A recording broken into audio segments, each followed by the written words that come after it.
How cool is this? This is a circa 1930 Marx tin wind-up Buck Rogers spaceship. The toy is in C6 condition and has very nice graphics.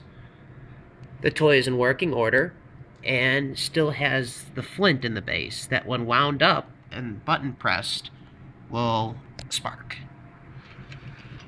Now I'm just gonna turn this around to show you the other side.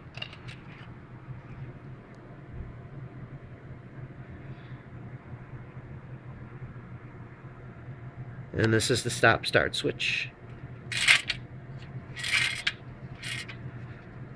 The toy is in working order, but not wound.